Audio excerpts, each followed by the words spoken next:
FM, Marian Radio, Cagayan de Oro City. CNN Live Nationwide. Lorenzo Luzon, magandang araw sa iyo. Magandang umaga, Ariel. Magandang araw, Pilipinas. Tinatayang 1 milyong peso ang halaga ng suspected shabu na nakumpiska ng mga operatiba ng Regional Drug Enforcement Unit 10 sa isang drug by bus operation. Nasundan ng pulisya ang big-time supplier sa Barangay Kalaanan dito sa lungsod ng Cagayan de Oro.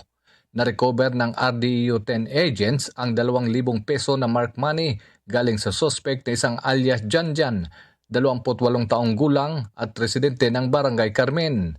Ayon kay Police Sergeant Alan Dacot, team leader, kilalang high-value target ang kanilang nadakip. Sinampahan na ng paglabag ng RA 9165 ang suspect. Samantala, nilagdaanan ng Commission on Higher Education at 4th Infantry Diamond Division Philippine Army dito sa lungsod ng Cagayan de Oro ang Memorandum of Agreement para sa school-based reservist programs sa Reserve Officers Training Course o ROTC graduates sa buong Rion GES. Dumalo rin sa MOA signing si Regional Director Candido Buntugon ng National Intelligence Coordinating Agency o NICA at Assistant Director Gilbert Condi ng Office of Civil Defense 10.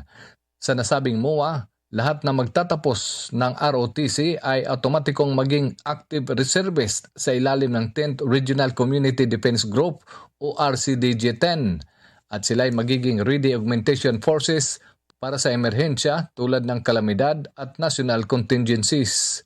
Ayon kay CHED-10 Director Dr. Arlita Amapula Minguez at 4th ID Division Commander Major General Michelle Anayron Jr., ito pa ang pinakaunang institutionalized school-based reservist program sa buong Pilipinas. Mula rito sa 91.9 FM, Marian Radio, CMN, Cagayan de Oro, Lorenzo Luzon, nag-uulat live para sa CMN, Pilipinas.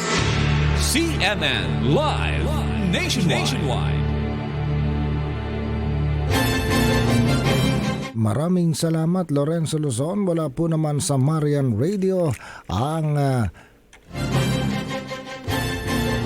CMN sa Cagayan de Oro City.